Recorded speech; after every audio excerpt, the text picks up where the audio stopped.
share. Okay, so right, so recall what we were doing. So we had defined the parameter, the normal distribution. So and we had compute. So remember, the normal distribution has density e to the minus x squared. I mean, roughly e to the minus x squared. And it depends on two parameters, mu, which is the mean, and sigma squared, which is the variance, which we should. Okay, so and I asked you to do this exercise of computing the moment generating function using the trick of completing the square. So I hope you have done it, because this trick will occur again today. Alright, so one important property of the normal distribution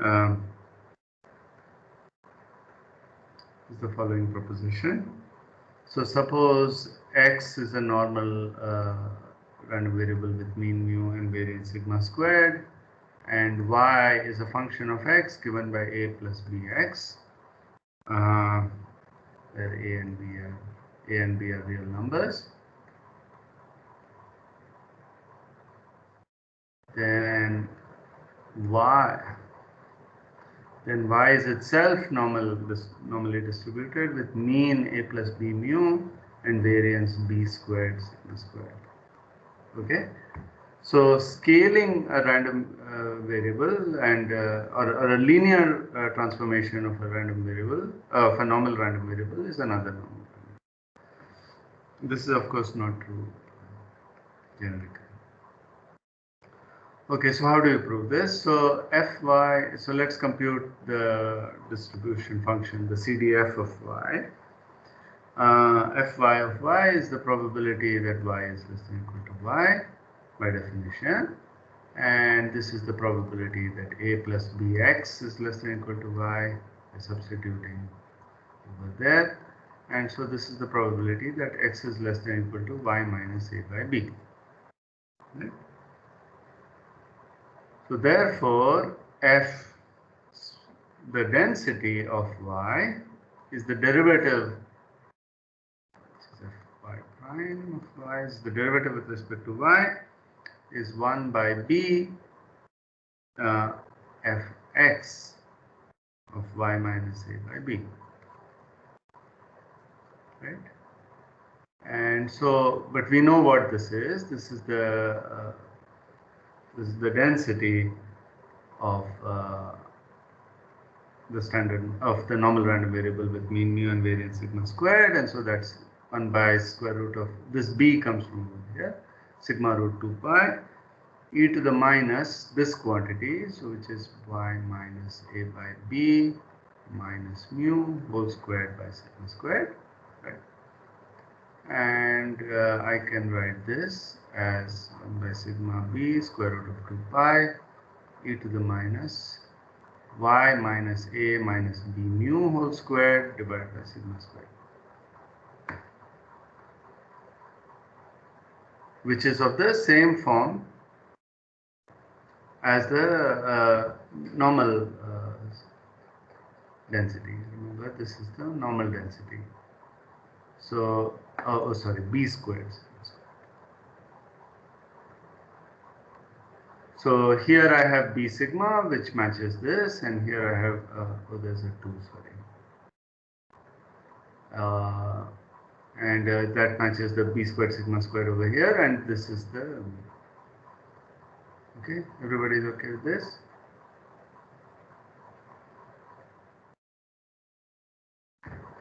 So, okay, so since nobody is responding, I am assuming you are okay with this, but this is actually not completely right.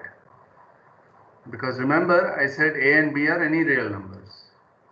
So if b in particular is negative, then you are in trouble. Of course, you don't want b to be 0. I mean, if b is 0, whatever it is. So let's just say b.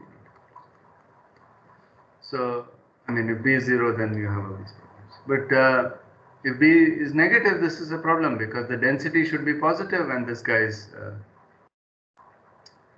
if the b is negative, then you get a purely negative function.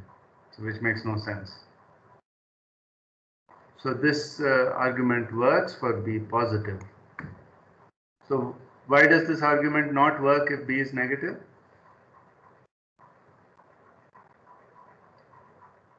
Like density will be negative, you said. No, I said that, but where does the calculation fail?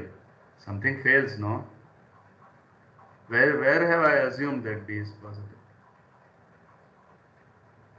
At Px greater than equal to y minus a by b. Sorry?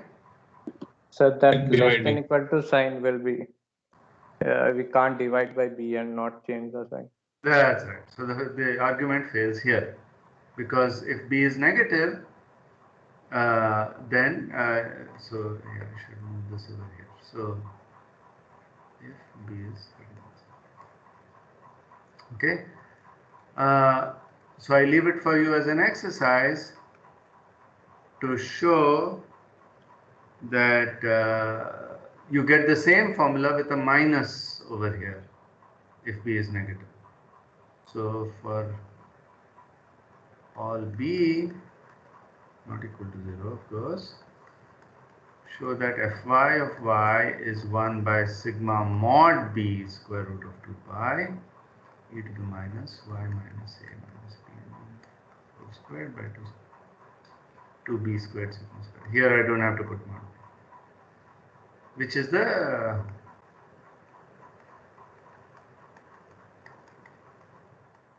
PDF of n a plus b mu b squared sigma squared. Okay, so that's it. So as a corollary, if x is n mu sigma squared, then random variable, then z, which is x minus mu by sigma, is normal 0, 1, because I have I'll make this guy 0. Okay, so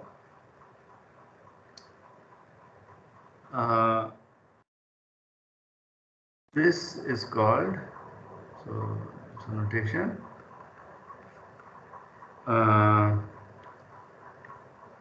Z is called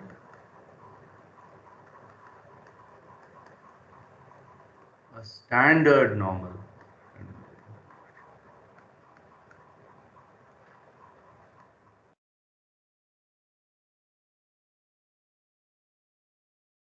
Okay, so we'll use this term frequently. So a standard normal has mean 0 and variance 1. Okay, this is a canonical kind of case. I mean, you can talk purely in terms of the standard normal by shifting and rescaling.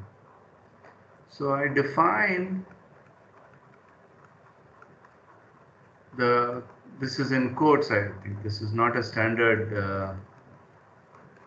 definition. A probabilistic error function. You might have seen the error function in your labs, in your lab courses.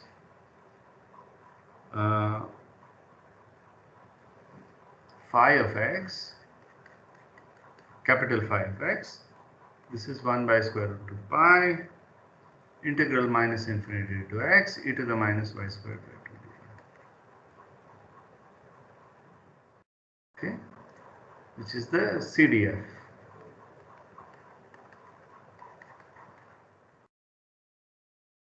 Of a standard normal random. Okay, so maybe I'll leave it for you. So I mean, this is clearly symmetric, so you can check that phi of minus x, I mean, it's not, I mean, this function is symmetric about the origin. The integrand is symmetric. So you can check that phi of minus x is 1 minus phi of x for all x. So you can get the negative values by subtracting them from the positive values. Okay, so this is like the sigmoid function. So it starts, I mean, people have different definitions. So in physics, maybe you have seen a similar thing with an integral from 0 to x, and maybe this 2 was not there and so on. But this way of writing is useful for us because this goes from 0 to 1, like a CDF. I think physicists like to go from -1 to 1 or some such thing. Okay, so this is called the error function because this occurs often in error analysis. So maybe you know this already from your high school, that note that phi cannot be expressed in terms of elementary functions. So there is no clean formula for phi of x. So in olden days, they would have so elementary functions. I mean polynomials, trigonometric functions, inverse trigonometric functions, etc. So in terms of simple functions, it has no clean formula. So as I was saying, in earlier days, people would have tables of these, and in fact, your book has tables of the standard normal CDF.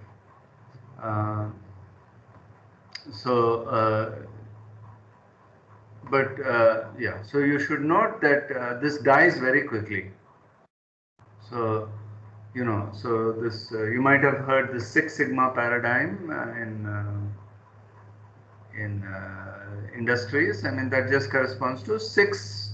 So if you go N06, sorry, if you take, if Z is N01 and you take Z of, the phi of 6, this will already be extremely close to 1. It will be like 0.99986. So it will be, so if you have an error, if your tolerance is that high, then then it meets certain industry standards. Okay. All right.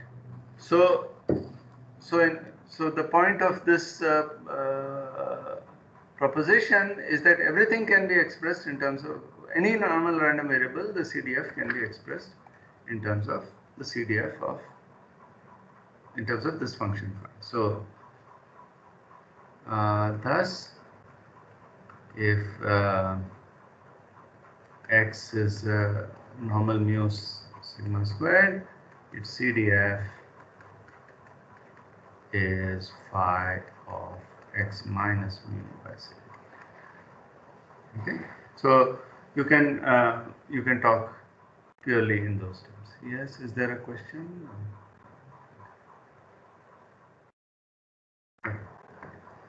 All right, so let's do an example. So suppose yearly rainfall.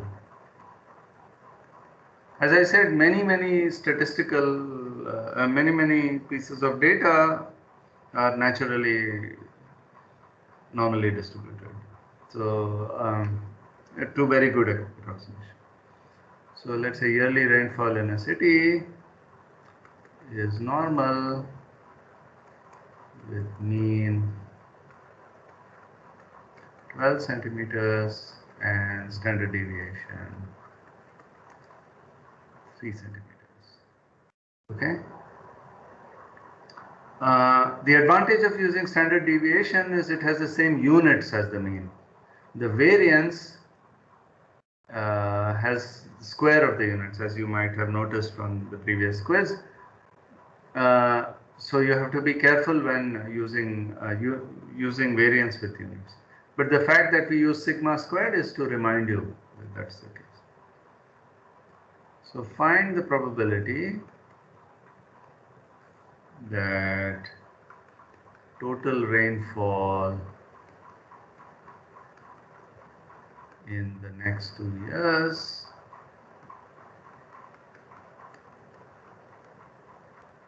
is more than 25 centimeters. Okay, so here it's not written, but you should assume independence. This is probably not such a good perception. So you assume that these two, the rainfall in 2 consecutive years is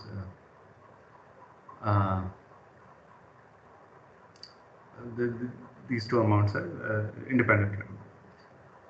So I want you to tell me, so what kind of random variables are x1 and x2? So if xi are the number of, is the total rainfall in the first year, and x1 is in the first year and x2 is in the second year. Anyone? Normal with what parameters?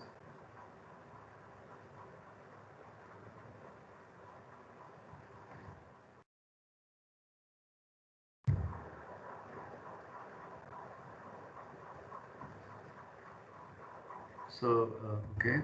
12 and 3. No, that's precisely the mistake I wanted you not to make. Because standard deviation is 3, but here you have the variance. So you should write 12, 9. Okay. Okay. So, done. Okay, so I will. Okay, so I will prove presently. So I will show this presently that x1 plus x2 is has mean which is the sum of the means, and so sum of independent normal random variables is also a normal random variable with the mean given by the sum of the means, so that will be 24, and the variance given by the sum of the variances. So I will see next theorem.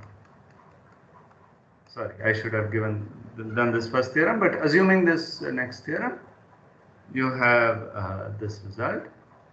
And so the probability that x1 plus x2 is greater than 25, we want to calculate this. So whenever we do the normal calculations, I will always expect you to write the answer in terms of this capital phi. So you want to write it in terms of the capital phi, but if x is normal mu sigma squared, then its CDF is given by this. So we want to be able to write this in terms of a quantity like this. So what we should write, this is the probability of x1 plus x2 minus 24, sorry, that's 24 divided by square root of 18, because this is sigma, not sigma squared. So this is greater than the same thing with respect to 25. So no problem, I've done the same thing. So this is the probability that my standard normal, so this is now a standard normal random variable, so z is greater than 25 minus 24 is 1, and this is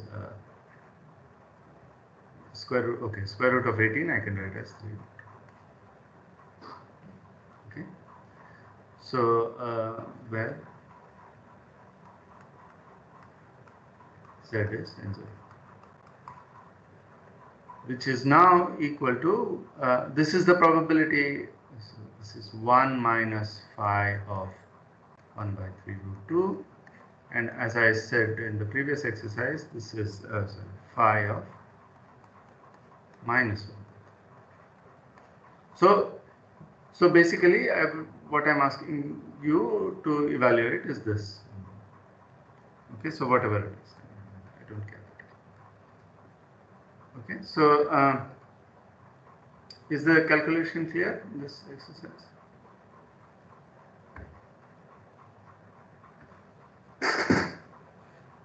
So we will always want the answer. I mean, I might give you, so in problems, I might give you some value of phi, and and ask you to, if I ask you for a numerical answer. Otherwise, you can leave the answer in terms of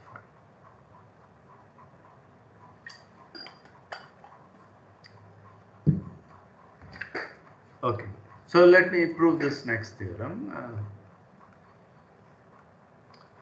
So suppose x1 up to xn are independent with xi being a normal with mean mu I and variance sigma I square. So it's completely generic. You don't have to assume that they have the same mean or the same variance or anything.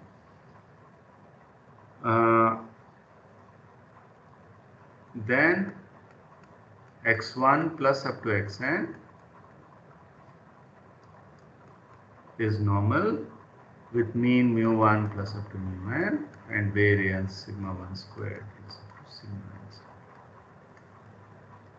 And for the purposes of the proof, I will assume that I'll call this mu and I'll call this sigma squared. So so if you remember the proof, similar proof for the Poisson random variable, it's the same idea. So the moment generating function, let's look at the moment generating function. This is expectation of e to the t x1 plus xn, which is right here. So this is e equal to product I equal to 1 to n. Because of independence, so first I write it as e to the tx1 etc. e to the times e to the tx2 etc. And now I use independence. Right? So expectation of the product is the product of the expectations by independence. And now we know what this has, what form this has. This is, okay, maybe let me write. Okay. This is e to the mu I t plus sigma I squared t by 2.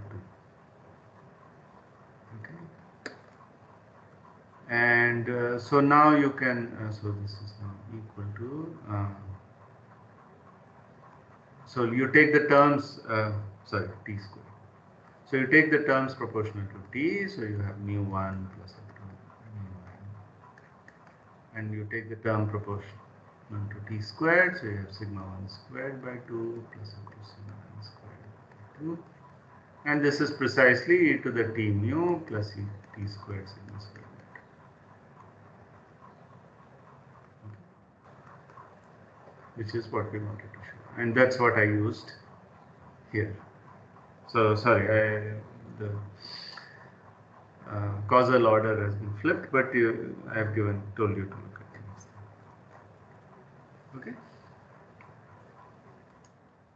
So any questions about this? So we will, the next month, we will see random, the normal random variable many times. And we should see the importance of the normal random variable via the central limit theorem immediately after the midsum. Okay. Okay. So this so I showed you. I think I showed you simulations of the normal random variable last time. So let me move on to the next important random variable.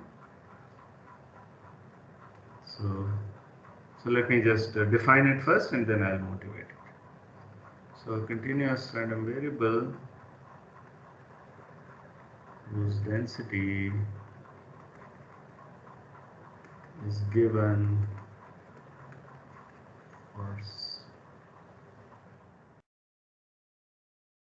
for some lambda positive by f of x is lambda e to the minus lambda x. So for x positive or negative and 0 otherwise is called an exponential random variable. So usually we say with parameter lambda, that is also used, but in this case the parameter has a special meaning. So it's called rate. Some people also use parameter.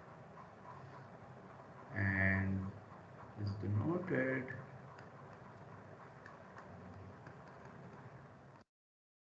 x. Okay, lambda has to be strictly positive, otherwise this doesn't make any sense. Okay, so in some sense, this is the natural distribution on the positive reals. So the Gaussian is the natural distribution on the entire reals, and the uniform is the natural distribution on any finite interval. Okay, so let me motivate this, why this happens, why this is important. So this often arises as the amount of time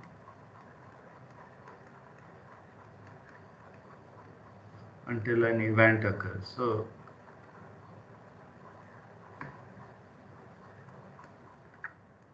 okay, so you will often see this as a time random variable. So let me give you some examples. One of them we have already seen. So I'll remind you of that. So amount of time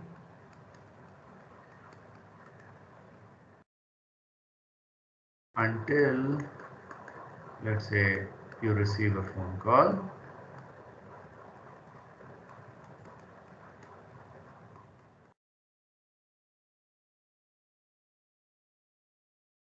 The bus you are waiting for at a bus stop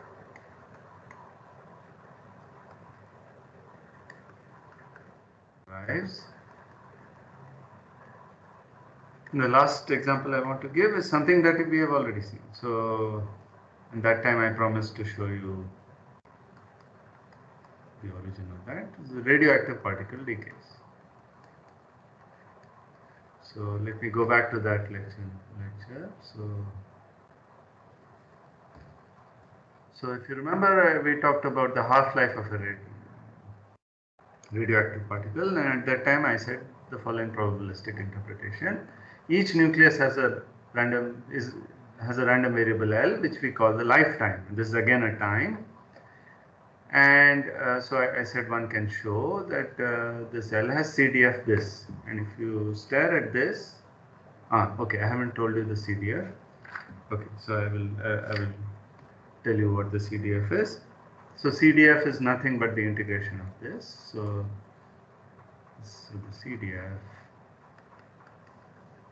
of an x lambda random variable is f of x, which is integral 0 to x lambda e to the minus lambda x dx, and this is nothing but 1 minus e to the minus lambda x for x greater than 0. And this is precisely this form. I mean, you can write 2 to the something as e to the log of. Right? So in the radioactive context,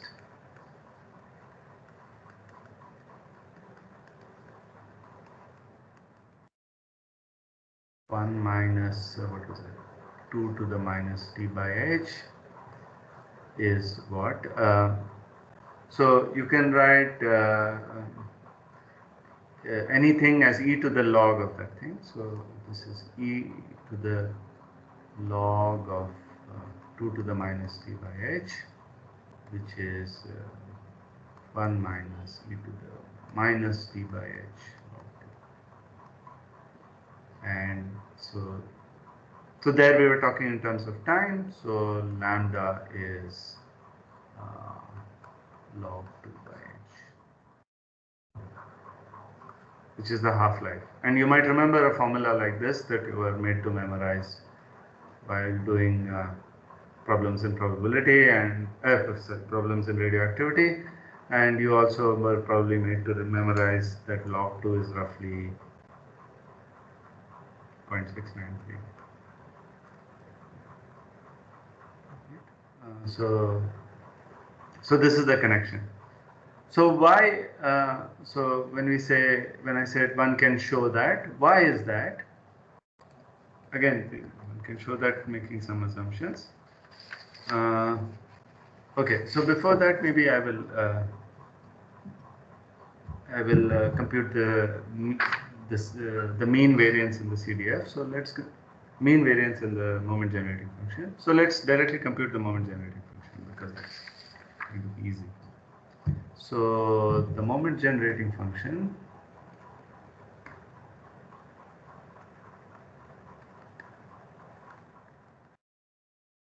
is what? This is expectation of e to the tx as usual. So again, let's focus on the region of interest. So this is e to the tx, lambda e to the minus lambda x dx. And I pull the lambda out, and now this is e to the minus lambda minus tx. So this is the same, exactly the same kind of integral as the integral showing that this as computing this. So so it will work in exactly the same way, and I ask you to show that this is lambda by lambda minus t. Okay, but you might see that there is a problem if t is larger than lambda. If t is larger than lambda, then this quantity is negative, which means the exponent is positive. I mean, the quantity in the exponent is positive, and then this blows up exponentially and you cannot integrate. So this is provided t is less than lambda. And since lambda is positive, this is defined in a neighborhood of the origin. So in particular, if I set t equal to 0, I'll get 1 as usual. Okay, so since it's the moment generating function is defined in a neighborhood of the origin, we can compute all the moments. So let's compute the expectation. So what is phi prime of t? Oh, so this is phi of t.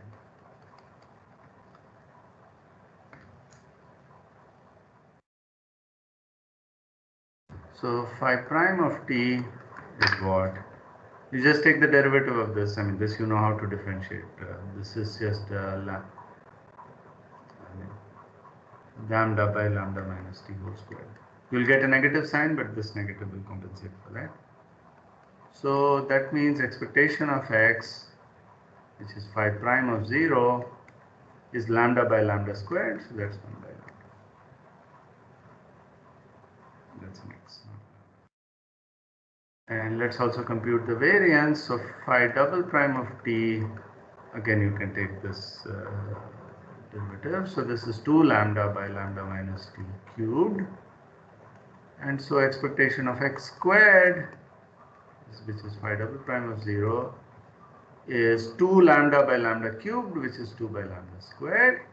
And so the variance of x is expectation of x squared minus expectation of x whole squared. So that's 2 by lambda squared minus 1 by lambda squared. That's 1 by lambda squared. Okay, so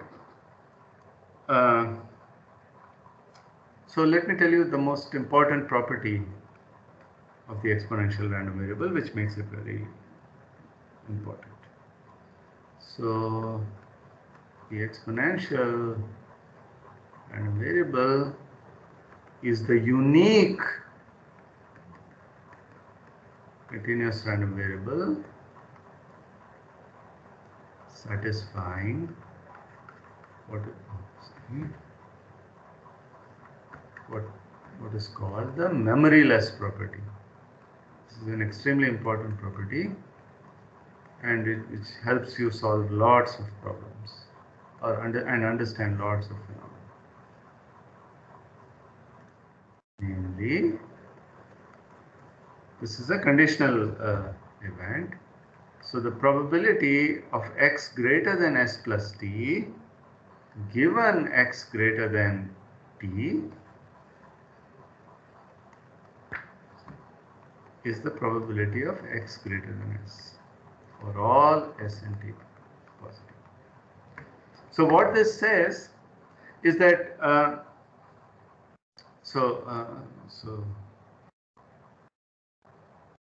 meaning What is the meaning of this statement?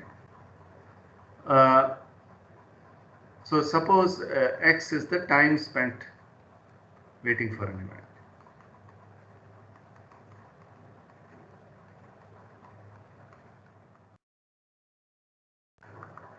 Okay. And suppose time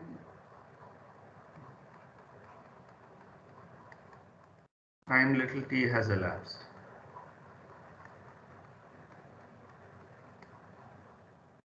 Then the probability that you wait for time s more is independent of t. Okay, so knowing that time t has elapsed, does not give you any benefit. So you cannot say. So let's say you are waiting at some to buy a ticket. Let's say at the railway counter. Nowadays everything is online, but imagine you're waiting, or you're at a bank to withdraw money or something. And suppose it's an exponential random variable. So you wait some time, and if let's say you waited for an hour for your turn, and then somebody else comes, then the fact that you waited an hour does not count, does not benefit you in any way. That person also has the same, the probability of waiting for time s more for that person is the same as for you. You do not get any benefit of knowing that you waited for time t. Okay, so these two things are independent, and that is what is going to help us a lot. So I cannot prove the uniqueness part, but I can certainly show you that it satisfies the memory loss property. So if x is exponential lambda, then the probability, what's the probability that x is greater than t? Well, this is 1 minus f of x. So that's exactly e to the minus lambda t. Right? And so the LHS, so the probability of x, okay, let me just say LHS. Now this is a conditional event, so this is the probability that x is greater than s plus t and x is greater than t divided by the probability x greater than t, right? That's how we evaluate these things. But if x is greater than s plus t, since s and t are both non-negative, this is already greater than t, so this is probability x greater than s plus t divided by the probability of x greater than t. Now let me finish that computation here. So this is e to the minus lambda of s plus t divided by e to the minus lambda t, and this lambda t cancels this, so it's e to the minus lambda s, which is this.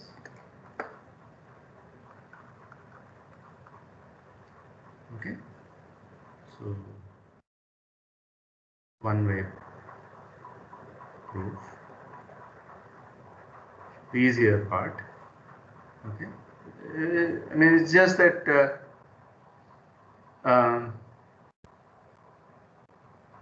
it's just, Excuse me, sir. Yes. Sir, we know that time t has elapsed, so wouldn't the probability will be 1 for that?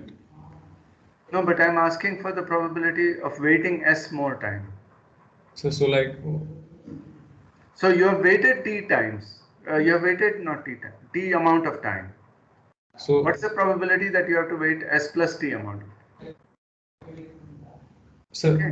The probability for x greater than t, sir, why that would not be 1? Like we know that t has already elapsed, so like. No, this is the formula. Definitely, I'm just using the formula. No, at this point, okay. So if this bothers you, let me use u. Here t is purely I mean, so for any u, the probability x greater, u positive, I mean, x greater than u is e to the minus lambda, right? Because of it's 1 minus the CDF. Right? So 1 minus capital F of u, which is just e to the minus. Right? That's all here I'm not assuming t. This is just a generic statement. Okay. So let's do an example. I want to, okay, I'll simulate, I'll show you simulations of this in a second.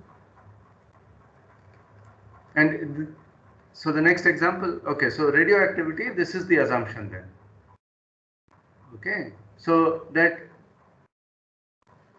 well, this will decay only, everything will decay only once, but if you have a sample of atoms, then which decay, then each of them will decay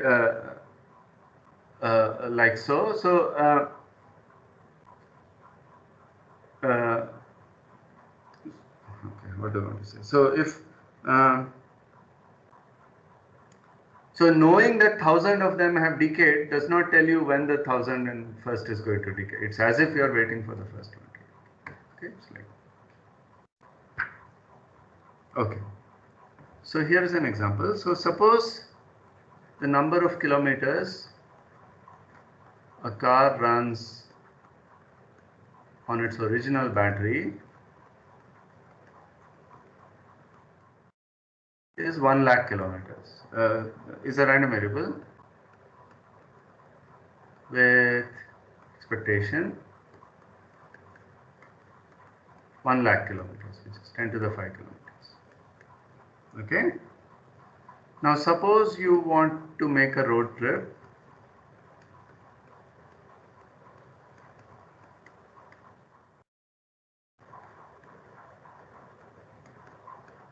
of 3,000 kilometers.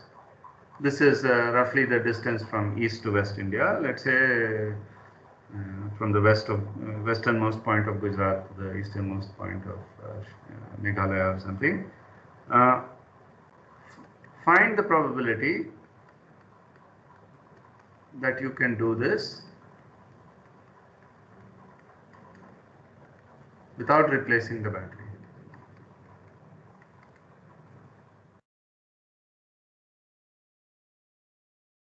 Okay. So suppose x is this random variable.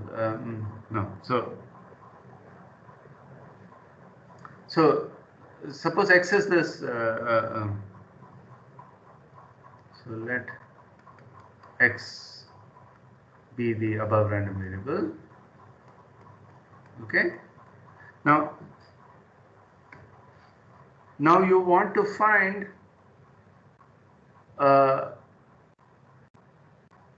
you want to be able to go these 3,000 kilometers, right?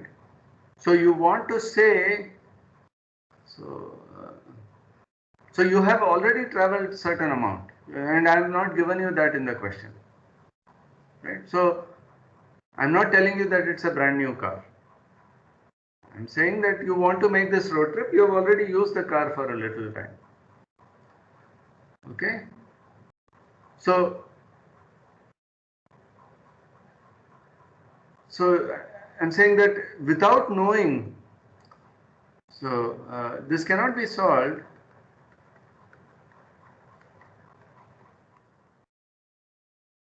unless you assume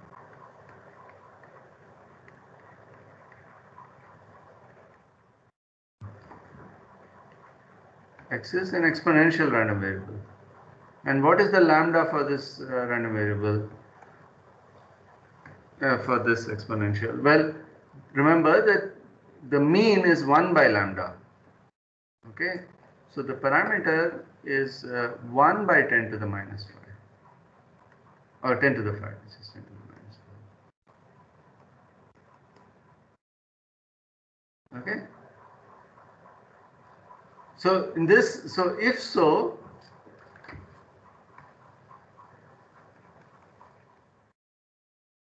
all we want to do, because at this point it doesn't matter, so the probability, all we want to do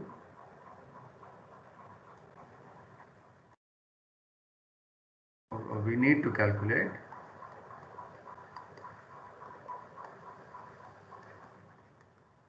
the probability that x is greater than 3000, because as I said, it has this memoryless property. You have already traveled a certain number of kilometers, let's say t kilometers, and now I am asking you, what's the probability that it will survive 3000 more kilometers? So that's exactly this left hand side. So I'm actually asking you a conditional probability. But because of memorylessness, this amounts to, assuming that this is exponential, is just this computation. Okay, and so this is exactly this kind of probability. So it's just e to the minus. So this is just e to the minus lambda, which is 10 to the minus 5 times 3000. So that is e to the minus 0.03, which is fairly close to 1, because this is a small number, and e to the 0 is 1. Okay, is this point clear? I mean, this is an important point. You don't need to know, and this is the power of the exponential distribution. You do not need to know how much you have already weighted or how much you have already covered or so on, because of this memorylessness. Okay. Sir, Yes. Can you? what can we say about the sample space of this probability function? What do you mean? I mean, this is like Sample very. space is 0 infinity. No, these are positive reals. So I've said that this lives on the positive reals.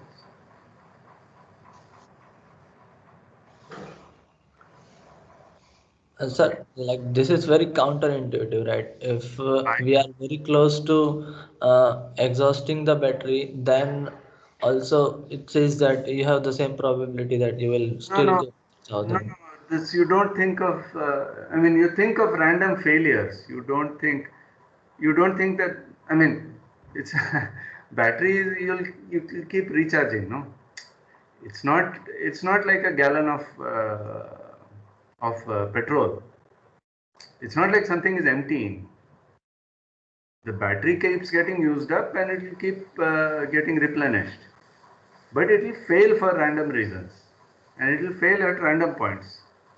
So this is assuming that the failure happens in this memoryless way or using by this exponential random way. Okay. Okay, sir. Okay. So let me show you simulations of this. So since I want the mean to be large, so I'll take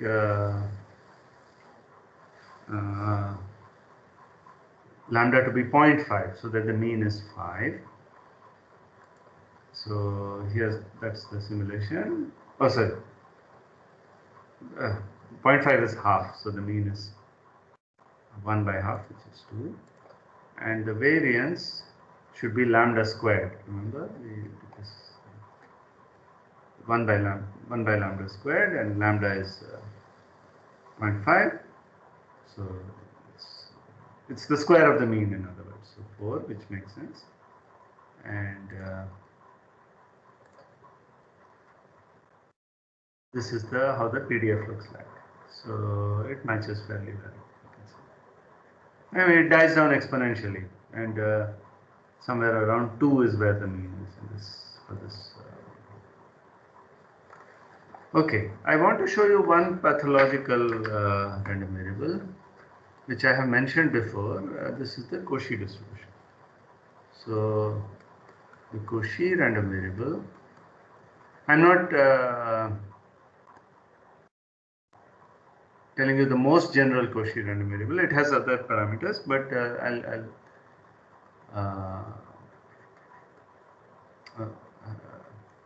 I'll show you the simplest version. So this has PDF f of x equals 1 by pi 1 by 1 plus x squared. And this again lives on all on all r. Okay. And recall we have shown that expectation of I don't want you to think this is exponential. So expectation of a Cauchy and label does not exist. So what does that amount to in terms of simulation? So let's see. So there's something pathological that's going to arise when we simulate the Cauchy and label. So I take this Cauchy and now I compute the mean. Okay, it's going to be some number. So in my previous simulation, I had mean 2.8 and now, oops, sorry, and now I have 6.6. Okay, these are wildly different. So, and okay, let me show you, I simulate another 10,000, you know, I get something else. You know, this is one signature that if you repeat these samples again and again, you will get wildly different answers. And that's due to the fact that the mean does not converge. But now you look at the variance. The variance is huge. It has no relationship with the, I mean, it's not of the same order as the mean. Okay, we can do this again. So now you see you get something astonishingly large, 57,000. Right? And this you will see if you try to simulate it. You will have, so most of the data points will be very close to the close to zero, but you will have some huge and some very large numbers and some very small numbers. So you can see the maximum is 15,000.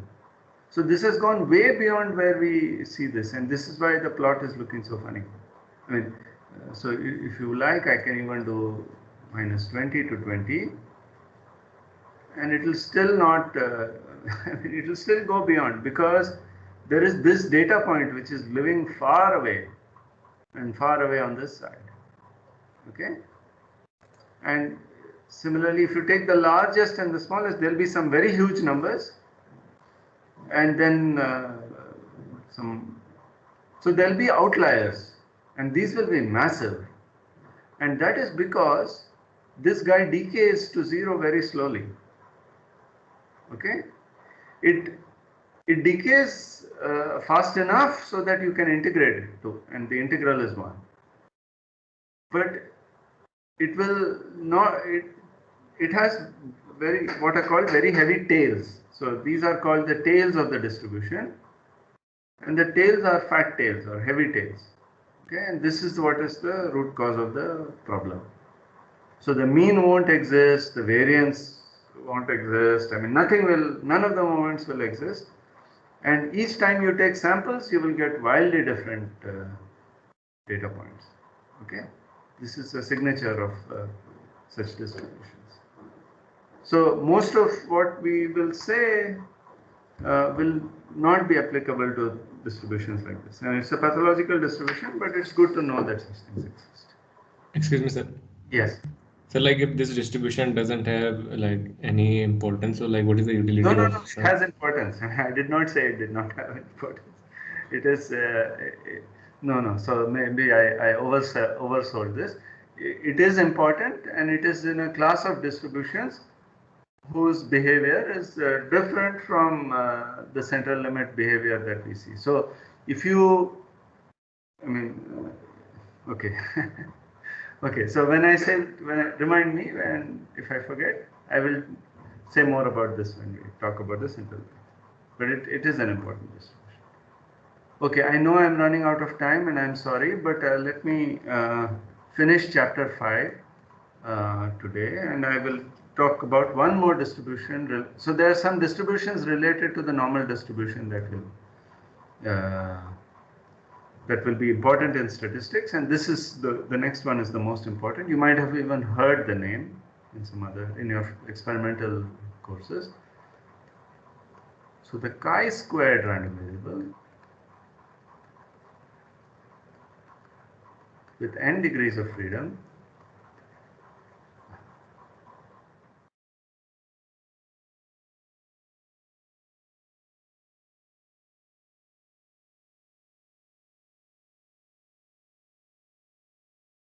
denoted chi n squared, chi is the Greek letter, is given by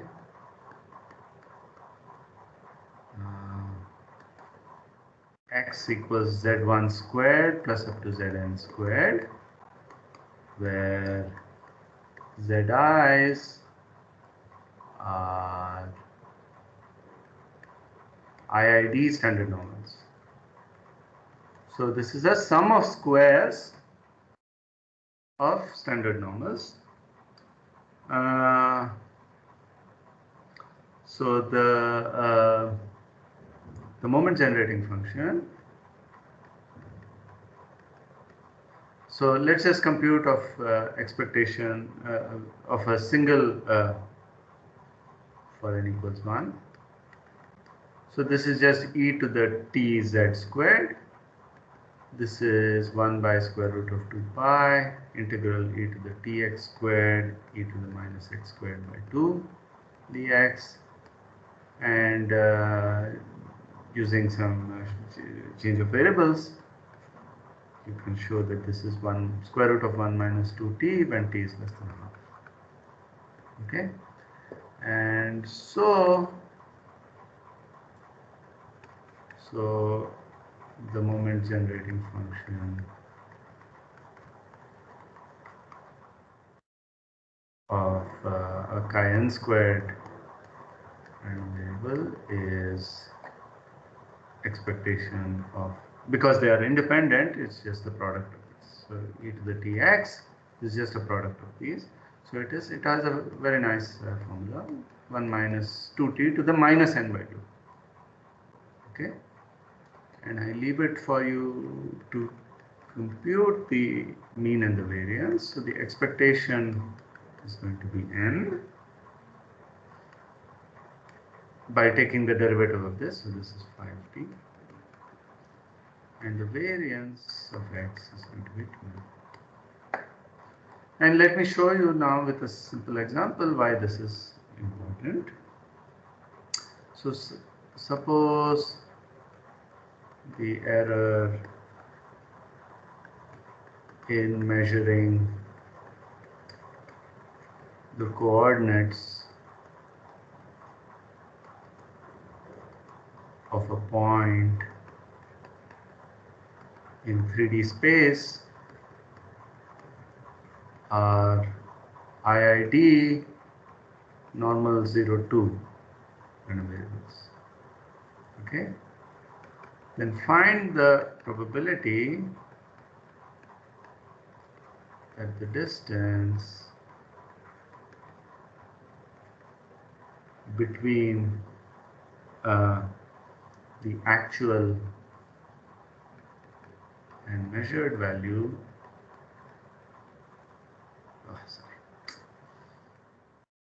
measured value is greater than 3 centimeters. So this is 2 centimeters. Okay, a centimeter squared. This is the problem with okay. So let x be the distance, then x is x1, I mean this is so x squared is x1 squared plus x2 squared plus x3 squared, where xi's are n02, let's assume in centimeter square. So but this is not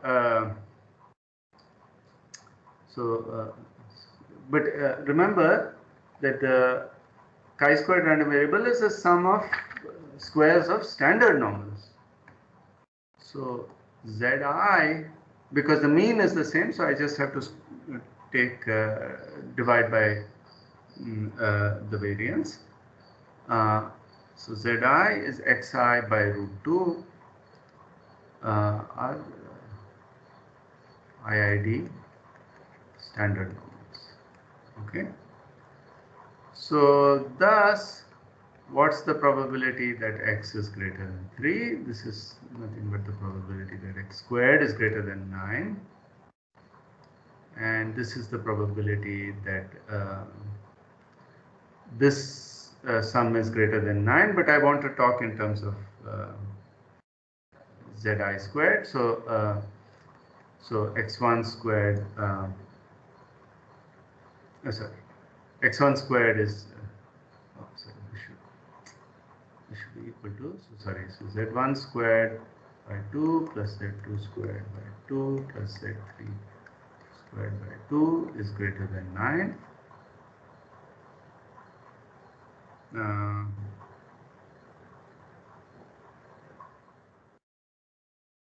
Sorry, give me a second. I've made some mistake here, I think. Sorry, xi's are 2. Okay, sorry. This is, I mean, I want xi squared. So here I'll have 2z1 squared, 2z1. So this is the probability that z1 squared plus z2 squared plus z3 squared is greater than 9 by 2. Right? And this is therefore the probability that a chi3 squared random variable is greater than 9 by 2. Okay? And we now can use the CDF of the study, which I'm not given you a formula for lack of time, but if you know the CDF, you can do this. Okay. Yeah. So sorry for going over time. I thought I'll finish chapter 5. There are two other distributions related to the normal that we will see. One is the student's T distribution, and one is the F distribution. The other is the F distribution.